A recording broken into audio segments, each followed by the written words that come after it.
pada malam hari ini kita akan membahas tentang seputar ulumul Quran, yaitu ilmu-ilmu Al-Quran. Sebelum kita lebih jauh membahas apa itu ulumul Quran, maka kita perlu memahami bagaimana Al-Quran secara bahasa dan secara istilah.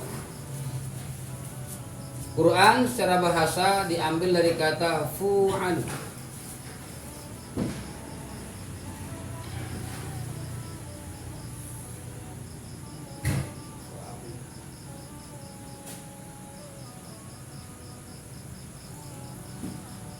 Fa'lan.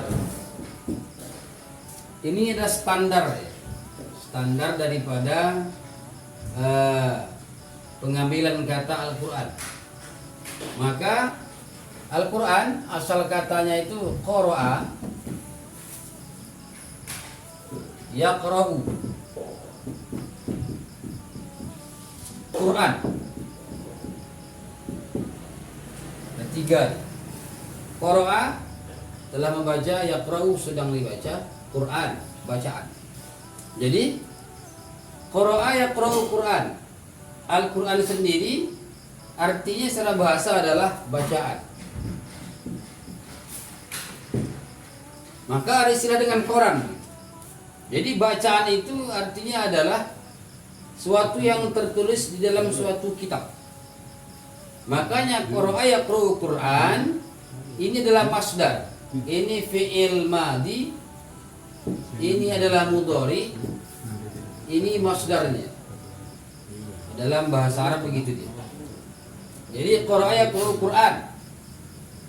Maka secara bahasa Al-Quran menurut bahasa adalah Al-Quran fil lughat, artinya adalah bacaan, sesuatu yang dibaca. Apa yang kita baca secara bahasa artinya adalah Al-Quran. Jadi Quran maka dijadikan dia suatu bentuk isim atau kata benda yang dibendakan. Kalau Quran dia adalah isim masdar, yaitu bacaan. Kalau ditambah alif Al-Quran, maka dia menjadi isim ma'rifah, yaitu kata benda yang sudah dikenal. Makanya orang wajib mengenal Al-Quran. Kenapa? Karena Al-Quran adalah kitab yang Allah turunkan kepada Nabi Muhammad SAW. Ini secara bahasa arti daripada Al-Quran. Sedangkan menurut istilah para ulama qiraat, Quran adalah wahyu Allah Subhanahu wa taala, kalamullah. Fil istilah, menurut istilah Al-Quran artinya adalah kalamullah. Inilah Quran. Perkataan Allah Subhanahu wa taala, wahyu Allah Subhanahu wa taala yang diturunkan kepada Nabi Muhammad sallallahu alaihi wasallam. Itulah Al-Quran menurut istilah para ulama qiraat dan ulama tafsir. Ikhwan fillah rahimakumullah. Kenapa kita penting belajar Al-Quran? Pertama, pentingnya kita belajar Quran karena Quran adalah pembeda. Jadi pertama pentingnya kita belajar Quran karena Quran adalah furqan, pembeda antara hak dan yang batil. Ini Al-Quran. Makanya Al-Quran namanya ada Al-Quran, ada Al-Furqan. Al-Furqan.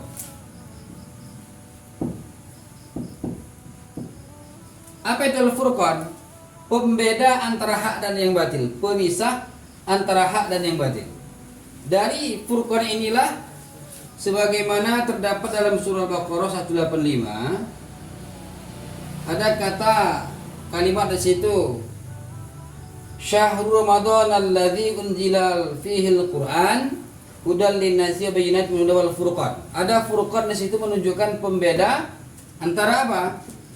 Hak dan batil. Kenapa Al-Quran ini pembeda antara hak dan yang batil? Karena dia memisahkan perkara kebenaran dan perkara yang itu tidak benar. Dalam konsep ulumul Quran, para ulama menyebutkan disebut Quran sebagai Al-Furqan karena Al-Quran merupakan salah satu dasar, ya, keimanan manusia kepada Allah Subhanahu wa taala. Makanya Quran turun di Mekah, yaitu memisahkan antara hak dan yang batil. Apa yang batil di situ? Yang batil di situ adalah pertama peradaban jahiliyah, hukumul jahiliyah. Inilah yang batil. Pemikiran jahiliyah, mabda'ul jahiliyah. Maaf kalau Arabnya itu tulis Arabnya agak miring-miring ya. Tulisannya tulisan rambu. Asal buat aja, tapi bisa dipahami lah. Jadi Quran sebagai pembeda antara hak dan yang batil, karena di dalam pandangan para ulama tafsir, Rasulullah SAW Allah berikan wahyu berupa Al-Quran sebagai penyempurna ajaran-ajaran terdahulu, Taurat, Zabur, Injil. Dzalikal kitabul la raiba fihi hudal lil muttaqin. Yaitu Al-Quran dikata Allah Subhanahu wa taala sebagai petunjuk bagi orang-orang bertakwa. Makanya Nabi SAW 13 tahun di Makkah menjelaskan tentang konsep hukum Al-Quran. Baru Nabi pindah ke Madinah menjelaskan bagaimana penerapan Al-Quran. Maka di sini ada namanya tanbiks. Proses turunnya ayat. Baru kemudian di sini namanya tanzil. Oh, ini tanzil ya, turunnya ayat. Balik dia. Ada tanzil, ada tanbiks.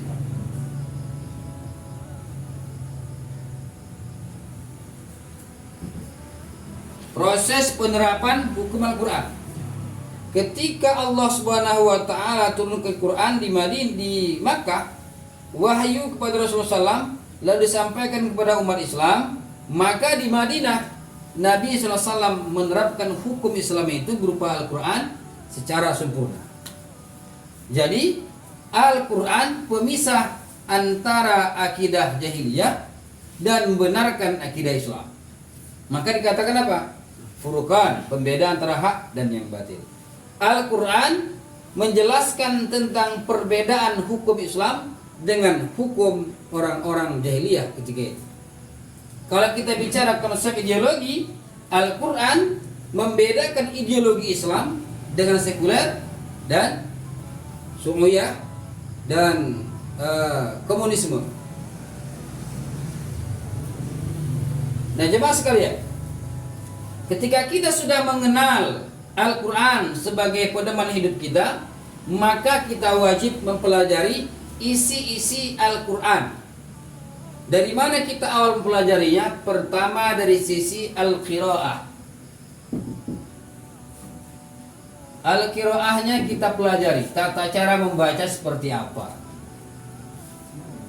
Kalau sudah kita mempelajari bagaimana tata cara baca Al-Quran, ada disebut dengan tajwid, ya, ada disebut dengan tahsin, ada disebut dengan qalqalahnya, makhrajul hurufnya. Itu bagian daripada al-qiraah, cara membaca Al-Quran. Nah, beda cara membaca Al-Quran, beda melafazkan huruf Al-Quran. Kalau cara baca Quran ini ada dia kemudian para ulama berbeda pendapat. Tapi kalau cara melafazkan Al-Quran, makhrajul huruf Al-Quran, contoh kita ingin sebutkan huruf A, alif, ba, ta, ini jelas dia huruf jaiyah. Inilah disebut dengan ilmu makhrajul huruf, yaitu keluarnya huruf Quran di dalam hujaiyah, di dalam kerongkongan kita. Dalam konsep bahasa Arab, kalau kita salah menyebutkan ayat Quran, salah baris, salah artinya, maka kita salah dalam mengamalkannya. Kurang hurufnya kita baca, maka salah pula kita kemudian menerjemahkannya. Contoh, Dalam surah Al-Ikhlas katakan dulu gitu. Ada kalimat qul huwallahu ahad. Kalau kita panjangkan di sini, qul huwallahu ahad, artinya bukan esa. Bukan. Karena hanya di sini panjang. Ahad, ahadun. Bukan esa artinya.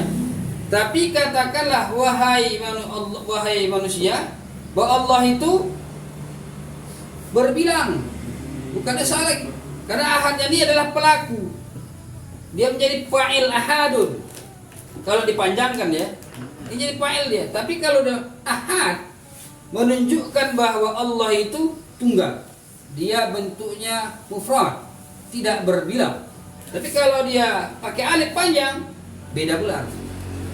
Nah, oleh karena itu pertemuan kita malam hari ini, pertama kita jadikan Quran sebagai dasar memahami hukum-hukum Islam. Yang kedua, Al-Quran bisa membedakan antara hak dan yang batil. Kalau kita tidak memahami Al-Quran, maka kita tidak bisa membedakan mana yang hak, mana yang batil, mana hukum jahiliyah, mana hukum Allah Subhanahu wa taala. Sebab kenapa? Ini Al-Quran akan kita bawa sampai mati. Yang aneh sekarang ini begini. Kalau ada orang mati, apa yang sedang didekatkan? Al-Quran. Orang hidup enggak diurusi dengan Al-Quran. Balik. Makanya kata Allah Subhanahu wa taala, ayat Al-Baqarah ayat pertama tadi itu, alif lam mim dzalikal kitabul la raiba fihi hudal lil muttaqin. Alif lam mim, Allahu a'lamu bimuradihi bidzalik. Allah yang Maha tahu tentang apa maksud ayat tersebut. Jadi tidak boleh kita kemudian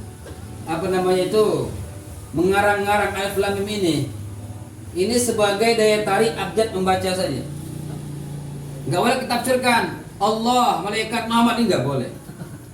Ini namanya penafsir bid'ah namanya. Jadi bid'ah itu apa? Menafsirkan ayat tanpa dasar. Tapi apa? Serahkan saja. Allahu a'lamu, Allah yang Maha tahu tentang maksud bimuradihi bidzalik, tentang maksud ayat tersebut di atas. Enggak boleh manusia mengakali. Cuma alif lam mim sebagai daya tarik bacaan saja. Itu sepakat para ulama tafsir. Nah, kalau kita enggak mempelajarinya, lama kita baca kan? Ya enggak gitu. Pasti gitu kan? Pasti itu. Tapi kalau kita belajar bacanya alif lam mim kan gitu. Maka di sini yang paling penting adalah bagaimana kita belajar cara membacanya. Kemudian yang kedua, kita menghafal. Kalau sudah menghafalkannya, berjuang untuk menerapkan hukum-hukumnya. Ini agak sulit ini. Sekarang ini banyak hafal Quran, banyak. 30 juz hafal semua. Tapi kalau kita bicarakan kepada mereka, Al-Quran menjelaskan konsep hukum Islam. Taman lam yahkum bima anzalallah faulaika humul kafirun, fasiqun, zalimun. Ini kita utarakan. Maka apa kata mereka? Kata mereka adalah bahwa sekarang ini hukumnya ada pilihan saja. Selama itu masih diterapkan Islam, sholat masih bisa, masih boleh, puasa masih boleh, maka tak apa-apa lah ini yang belum diterapkan. Bulan-bulan saja. Kenapa? Karena mereka hanya sibuk memahami, menghafal saja.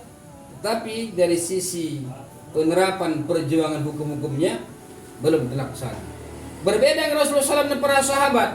Para sahabat itu gemar membaca Quran, menghafal Quran. Mereka juga berjuang untuk menerapkan hukum-hukum yang terkandung di dalam.